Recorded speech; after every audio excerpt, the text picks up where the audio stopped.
Hi friends, మనకి Realme పీ3 series నుంచి Realme పీ3 ultra mobile అయితే వీళ్ళు లాంచ్ చేస్తున్నారు. ఇది మనకి అఫీషియల్‌గా మార్చ్ 19న 12 PM అయితే లాంచ్ అవుతదనుకోండి. మెయిన్ ఈ మొబైల్ మనకి ఇన్నోవేషన్ ఏమంటే ఒకటి బ్యాటరీ బ్యాకప్ అలాగే ప్రాసెసర్ అనమాట. మెయిన్ ఈ 2 ఫీచర్స్ కొంచెం అయితే హైలైట్ చేశారని చెప్పొచ్చు. ఏమంటే మనం యెస్టర్‌డే ఈ మొబైల్ మీద ఒక చిన్న వీడియో అయితే చేశామనమాట. మనం ఆ వీడియోలో ఈ మొబైల్ గురించి కొన్ని స్పెక్స్ గురించి అయితే మాట్లాడుకున్నాము. బట్ ఈ వీడియోలో మనము ఈ మొబైల్ గురించి పూర్తి స్పెక్స్ అయితే కవర్ చేద్దామనమాట. అంటే ప్రతి ఒక్క డిపార్ట్మెంట్ అనుకోండి, కెమెరా డిపార్ట్మెంట్ గానీ, అలాగే ప్రాసెసర్ గానీ ప్రతి ఒక్కటి అయితే కవర్ చేద్దామనమాట. నా ఎఫర్ట్స్ మీకు నచ్చినట్టయితే ఒక లైక్ అండ్ సబ్స్క్రైబ్ అయితే కొట్టండి గైస్.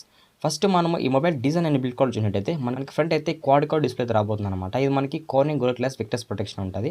అలాగే మనకి బ్యాక్ అయితే గ్లాస్ ఫినిష్ ఉంటుంది, సైడ్ అయితే ప్లాస్టిక్ ఫినిష్ ఉంటుంది అనమాట. ఇది మనకి స్టీరియో స్పీకర్స్ మీద అయితే రాబోతుంది అనుకోండి. మనకి 3 అడ్వాన్స్ అయితే సపోర్ట్ చేయదు. ఇంకే ఇన్ డిస్ప్లే ఫింగర్ ప్రింట్ రాబోతుంది చెప్పొచ్చు. IP68 అండ్ 69 వాటర్ రేటింగ్ అయితే సపోర్ట్ చేస్తుందని చెప్పొచ్చు. మనం వెయిట్ గురించి చూసినట్టయితే మనకి అప్రాక్సిమేట్ గా 190 గ్రామ్స్ కానీ 180 గ్రామ్స్ కానీ ఈ దరిదాపుల్లో ఏదైనా అయితే ఉండొచ్చు అనమాట. డిజైన్ విషయానికి వచ్చినట్టయితే డిజైన్ కొంచెం అయితే నాకు అట్రాక్ట్ చేసింది అనమాట. మనం ఇంకా డిస్ప్లే విషయానికి వచ్చినట్టయితే ఇది మనకి 6.7 inches quad core AMOLED display తో రాబోతుంది చెప్పొచ్చు. 120 హెర్ట్జ్ అయితే రిఫ్రెష్ రేట్ తో రాబోతుంది. మనకి HD10+ సపోర్ట్ ఉంది. ఇంకా మీకు మూవీస్ క్వాలిటీ కూడా చాలా బాగుంటుంది అనమాట. మెయిన్ మనకి దీని ఇండేషన్ ఏమంటే గ్రాఫిక్స్ అనేది ఇంప్రూవ్మెంట్ ఉంటుంది అనమాట. చూసేటప్పుడు కూడా మనకి ఎక్స్పెన్స్ అనేది ఇంక్రీజ్ అవుతుంది అనుకోండి. అలాగే ఇందులో మనకి 2000 నీట్స్ అయితే మనకి పీక్ బ్రైట్నెస్ అయితే పెట్టారు అనుకోండి.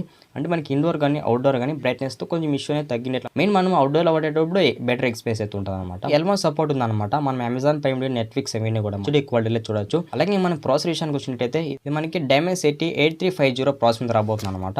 ఇది మనకి 4 nm బిల్డ్ ప్రాసెసర్, LPDDR5X ఉంటుంది. అలాగే UFS 3.1 మీద రాబోతుంది అనమాట. పర్లేదు, మనకి ర్యామ్ అండ్ స్టోరేజ్ టైప్ కూడా కొంచెం బెటర్ పెట్టారు. ఏకంగా BGMI చూసినట్టయితే 90 fps అయితే హ్యాండిల్ చేయగలదు.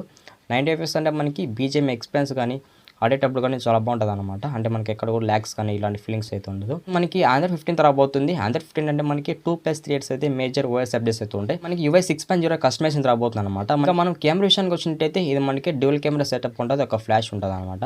మనకి ఇక్కడ మెయిన్ కెమెరా చూసినట్టయితే 50 MP ఇచ్చారు. ఇది మనకి Sony LVT 600 సెన్సర్ మీద రాబోతుంది. చాలా బెస్ట్ సెన్సర్ అనమాట. అంటే మనకి ఫొటోస్ కూడా చాలా డీసెంట్గా తీయగలదు. కెమెరా OS కూడా అయితే సపోర్ట్ చేస్తుంది. ఇంకా OS ఉన్నట్టయితే మనకి పిక్చర్ క్వాలిటీ అనేది ఆల్మోస్ట్ అయితే ఇంప్రూవ్ అవుతుంది అనుకోండి. అంటే బెటర్ స్టెబిలైజేషన్ ఉంటుంది. దాంతోపాటు మనకి ఇమేజ్ క్లారిటీ కూడా ఇంప్రూవ్ అవుతుంది అనుకోండి. అలాగే మనం రేర్ కెమెరా యూజ్ చేసుకొని 4K 60 fps వీడియో రికార్డ్ చేసుకోవచ్చు. మనం సెకండరీ కెమెరా చూసినట్టయితే 8 MP ఇచ్చారు. ఇది మనకి డెప్త్ సెన్సారా లేకపోతే మ్యాక్రో సెన్సార్ అనేది కన్ఫర్మ్గా తెలియదు. ఎక్స్పెక్టేషన్ మ్యాక్రో కెమెరా రావచ్చు అనుకుంటున్నాను అనమాట. అలాగే మనం ఫ్రంట్ కెమెరా విషయానికి వచ్చినట్టయితే 32 MP ఇచ్చారు అనుకోండి. Hynix 846 అనే సెన్సార్ అయితే ఇచ్చేస్తారు అనమాట.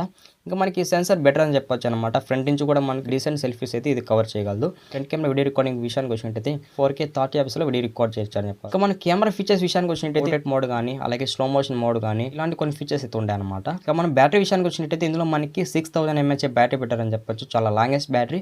మనకి ఈజీగా నార్మల్ యూజర్స్ అయితే 2.5 అయితే యూజ్ చేసుకోవచ్చు అనమాట. 80 వాట్స్ అయితే ఫాస్ట్ చార్జర్ పెట్టారు అనమాట. ఇది మనకి AI బైపాస్ ఛార్జింగ్ అనే సపోర్ట్ ఉంది. అలాగే మనం ఇంకా సెన్సర్ విషయానికి వచ్చినట్టయితే ఇందులో మనకి గైరో ఉంది, యాక్సిలరోమీటర్ ఉంది, ప్రాక్సిమిటీ ఉంది, NFC ఉంది, GPS ఉంది. ఇలా సెన్సర్స్ విషయంలో ఎక్కడైతే స్కిప్ చేయలేదు. అలాగే మనం కనెక్టివిటీ విషయానికి వచ్చినట్టయితే ఇది మనకి 5G సపోర్ట్ చేస్తుంది. అలాగే BT వర్షన్ 5.3 రాబోతుంది అనమాట. ఇందులో మనకి డ్యూయల్ బ్యాండ్ వైఫై ఉంది అనమాట. అలాగే ప్రైస్ విషయానికి వచ్చినట్టయితే అప్రాక్సిమేట్ గా 26K లోపల అయితే రావచ్చు అనుకుంటున్నా. ఫైనల్ గా ఈ మొబైల్ మీద నా ఒపీనియన్ అయితే చెప్పేస్తాను అనమాట. అంటే నాకు మెయిన్ నచ్చింది మన ప్రాసెసర్ అనమాట. అలాగే బ్యాటరీ బ్యాకప్ చెప్పొచ్చు అనమాట. మనకి ఇది బడ్జెట్ ఎక్కువ కదా, బ్యాటరీ బ్యాకప్ తక్కువ పెట్టాలి. బట్ మనకి ఇక్కడ ఏం చేస్తారు, 6000 mAh బ్యాటరీ పెట్టారంటే ఇది కూడా బెస్ట్ ప్రైస్ పాయింట్ అని చెప్పచ్చు. ఇంకా చాలా వరకు అయితే ఫీచర్స్ అనేవి బాగున్నాయి అనమాట. ఈ మొబైల్ గురించి ఏమైనా డౌట్స్ ఉంటే కామెంట్ సెక్షన్లో మీరు కామెంట్ చేయండి. అలాగే ఎవరైతే లాస్ట్ వరకు మన వీడియోని చూస్తుంటారో లైక్ సబ్స్క్రైబ్ కొట్టేసి అలాగే వీడియో నచ్చింది అనుకుంటే కంపల్సరీగా ఒక లైక్ అయితే ఇవ్వండి గైస్.